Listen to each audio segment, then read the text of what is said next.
मकैबारीमा हो मकैबारीमा मकैबारीमा हो मकैबारीमा खेतको नालीमा हो खेतको नालीमा सुकुम्बासी टोलमा हो सुकुम्बासी टोलमा हेर्नुस् त कत्रो ठुलो भ्यू टावर उभिएको मकैबारीमा हजुर मकैबारीमा खेतको नालीमा हो खेतको नालीमा।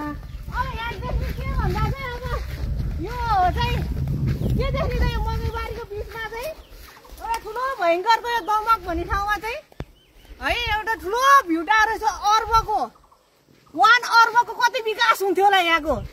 यहाँ हरेक वर्ष चाहिँ तपाईँको चाहिँ सुकुम्बासीमा टोलमा चाहिँ तपाईँको बाढीले चाहिँ मान्छे सोरेर लैरहेको छ होइन। त्यहाँको उद्धार गरे भए कति ठुलो हुन्थ्यो होला है। अब यो चाहिँ कुरा पनि नजाउँ। मकैबारीमा हो मकैबारीमा हामीले खेतको नालीमा हो खेतको नालीमा कत्रो ठुलो भङ्डावर मकैबारीमा।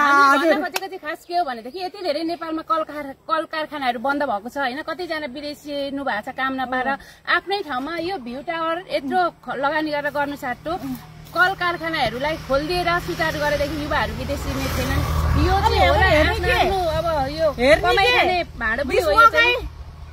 मकैको घोगा नेपाली जनताले के पायो मकैको घोगा नेपाली जनताले के पायो मकैको घोगा। भएका कल कारखानाहरू खोल्दै चाहिँ राम्रो हुन्छ यसमा लगानी गर्नु भन्नु हो हाम्रो उद्देश्य चाहिँ। यस्तो चिजमा लगानी गर्नु दमकमा विकासको लागि यो मात्रै बाँकी थियो होला त होइन। तराईको विकासको लागि यो मात्रै बाँकी थियो होला त यही थियो होला त विकास भनेर सम्बन्धित निकाल्न भन्न चाहन्छु। बन्द भएको भनेर धन्यवाद।